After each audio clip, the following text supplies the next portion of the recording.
Tonight, it is clearer than ever.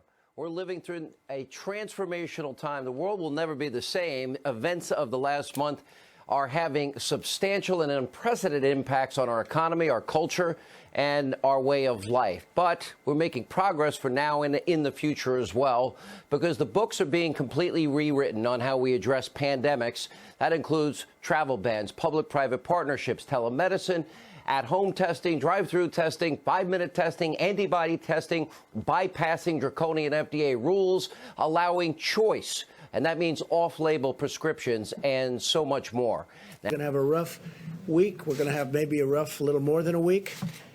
But there's tremendous light at the end of that tunnel. I said it last time, said it last night. There's tremendous light at the end of the tunnel. There's so many things happening with therapeutics, with vaccines, with things that we really want. Deborah, Tony, they're all working so hard on this. If we had gotten to it sooner and it had not been a hoax, if the president had not set the table for the American people, if he had told the American people earlier on, hey, this is serious, you need to take precautions, we may have to shut some things down, you may not be able to travel the way you want to, there are some things you may not be able to do, instead of saying it is a political hoax by the Democrats and the media, we would not be at this point. So President Trump is on vacation this week at his golf resort in New Jersey, but he's not taking any time off from Twitter and apparently from watching me on CNN, which he denies, by the way. I know this because he has tweeted a nasty, hateful swipe at me and LeBron James that we've been discussing here. You probably read about it or saw it somewhere. I sat down with the NBA great for a primetime exclusive. That was last week after LeBron had just opened his I Promise school for 240 at-risk third and fourth graders. And during our conversation, LeBron said this. You know, we are in a position right now in America, more importantly, where this race thing is taking over, you know, and because I believe our president is kind of trying to divide us. For him to, like I said, use sports to kind of divide us is something I can't sit back and not say nothing. What would you say to the president if he's sitting right here? I would never sit across from him.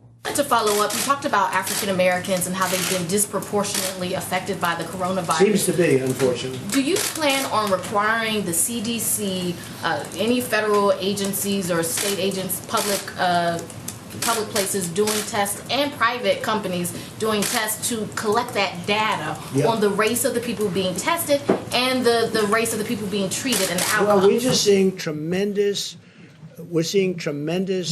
evidence that African Americans are affected at a far greater percentage number than other citizens of our country. I think one of the things that we're going to be doing with our Medicare data is to do that analysis. We're going to look back at the last month or so and look at, related type illnesses going forward. We now have a code for coronavirus, so we can actually stratify by demographic information, so we can look at race as a factor.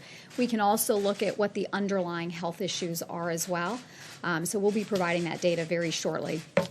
But we will be doing that analysis. Now, we want to find cures, we want to find therapeutics, we want to find vaccines, because that will solve everybody's problem.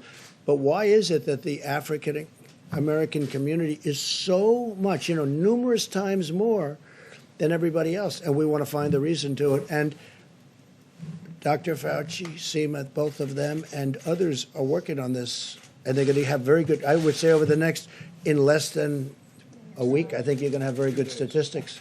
Couple of days. Something specifically aimed at those communities that are being hard hit, those black communities. Well, we're helping them a lot.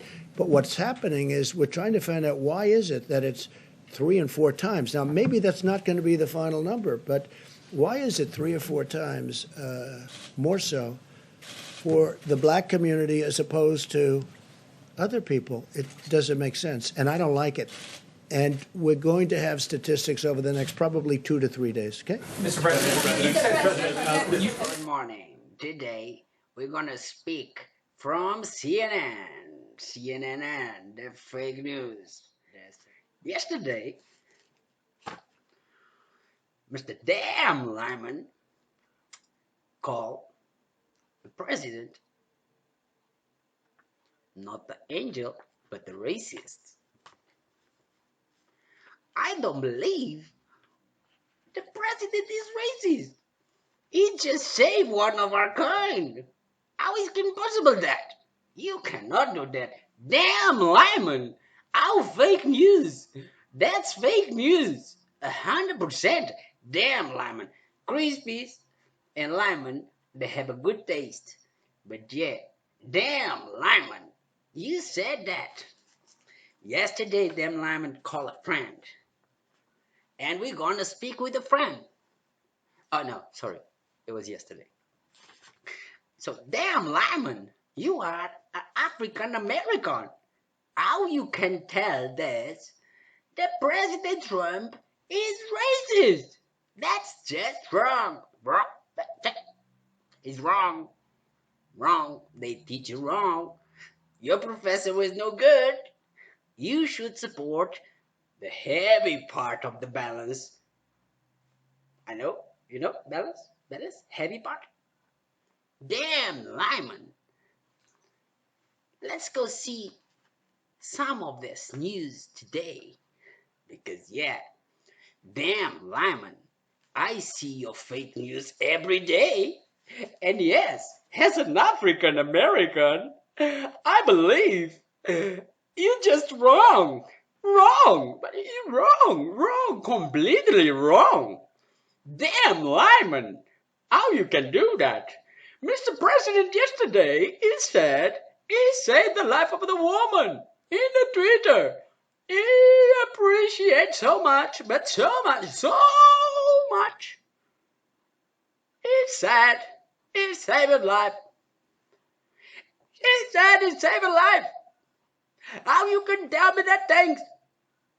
Damn, Lyman, you cannot tell that things alive about the president. That's wrong. Damn, Lyman, I believe you should go for the gym.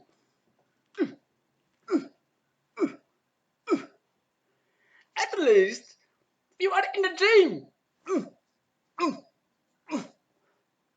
And you can become a bodybuilder. Not the fake news. Come on, CNN. How is this possible? Do you want to open a war in this country? With African American? That's just no good. But let's take a look, because I chose today something special about the damn Lyman. You don't cry for the Christies in front of the cameras. I'm so sensible. So sensible, Chris. But yeah, damn Lyman. Let's see damn Lyman today. Since he spews so many insults so often, the president has called a lot of people stupid. Some of those people are white. But I would just like to note that referring to African Americans as dumb, remember this is America, referring to African Americans as dumb is one of the oldest canards of America's racist past and present, that black people are of inferior intelligence. And pretty much anyone and everyone in this country reacted. Here's what Dan Rather tweeted. He said, "I'd much rather live in a world reflecting the values, philanthropy, and yes, intelligence of LeBron James and Don Lemon's intelligent commitment to truth and journalism than the divisive, peevish lies and narrow self-interest displayed by the President of the United States." In Trump's world, Obama, Kenyan; LeBron James, dumb; Don Lemon, dumb; Maxine Waters, low IQ; black countries, shitholes; black athletes, SOBs; black tenants, unwelcome; black workers, lazy; Central Park 5, guilty; Mexicans, rapists; Muslims, terrorists; Indians, fake; Nazis, wait for it, very fine people. Notice the pattern? This president constantly denigrates people of color and women too. There's a woman that thought she was going to die. She's a Democrat representative, highly respected woman, African-American woman. I don't know if you saw it, as you asked a question about African-American. She was an African-American woman, a great woman. Her Her manner of speaking, the way she told the story was beautiful. I asked my husband to go and get it. He got it. She is now okay. I mean, she was interviewed last night on television. And she thanked me. She thanked me even in a tweet. She said, I want to thank President Trump. He saved my tweet. She said, I want to thank President Trump. He saved my life. He denigrates people of color and women. Trump himself a racist. Look racist to you? Let's see what President Trump said. You're CNN. You're fake news.